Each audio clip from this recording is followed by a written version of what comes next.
جب کوئی شخص اپنے کسی گناہ پر شرمندہ ہوتا ہے، بسم اللہ الرحمن الرحیم، السلام علیکم۔ توبہ ندامت کا نام ہے۔ جتنی زیادہ ندامت ہوگی اتنی جلدی توبہ قبول ہوگی۔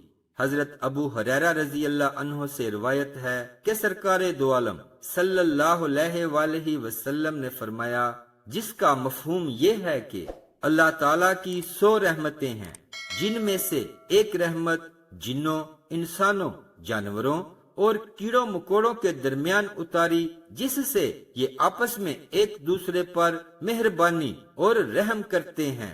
اس رحمت سے وحشی جانور اپنے بچے پر مہربان ہوتے ہیں، اور 99 رحمتیں محفوظ رکھ چھوڑی ہیں، جن سے اللہ تعالیٰ قیامت کے دن اپنے بندوں پر رحم فرمائے گا۔ حضرت ابو موسیٰ رضی اللہ عنہ سے مروی ہے کہ رسول اللہ صلی اللہ علیہ وآلہ وسلم نے فرمایا، اللہ تعالیٰ رات کو اپنا دست رحمت پھیلاتے ہیں تاکہ دن کو برائی کرنے والے کی توبہ قبول فرمائے، اور دن کو اپنا دست رحمت پھیلاتے ہیں تاکہ رات کے وقت برائی کرنے والوں کی توبہ قبول فرمائے۔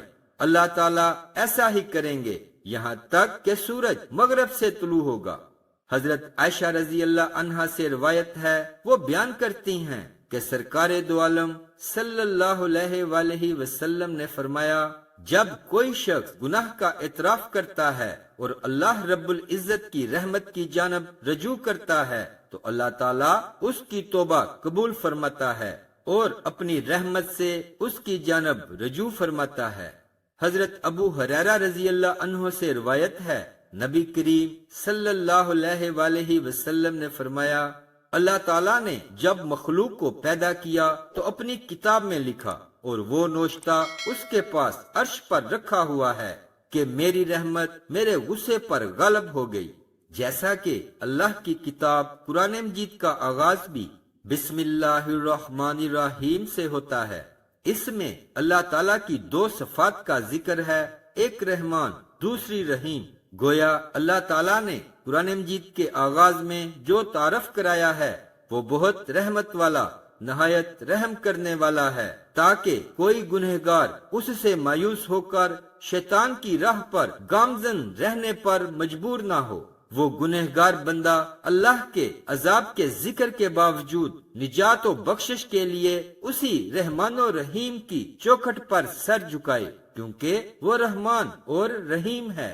ان احادیث سے یہ بھی معلوم ہوتا ہے کہ توبہ اللہ تعالیٰ کا اپنے بندوں پر خصوصی انعام ہے۔ اگر وہ ہماری نافرمانیوں پر سزا دے تو تب بھی اس سے کوئی پوچھنے والا نہیں، لیکن اللہ تعالیٰ کے اس انعام و احسان سے بھی کوئی شخص فائدہ نہ اٹھائے تو یقیناً بد نصیبی کی بات ہے۔ دین کی بات کو پھیلانا صدقہ جاریہ ہے۔ ویڈیو اچھی لگے تو لائک کر دیں اور اپنے دوست احباب کے ساتھ شیئر ضرور کریں۔ اسلامک ویڈیوز کے لیے سبسکرائب کریں اور ساتھ بیل کے بٹن کو بھی پریس کر دیں۔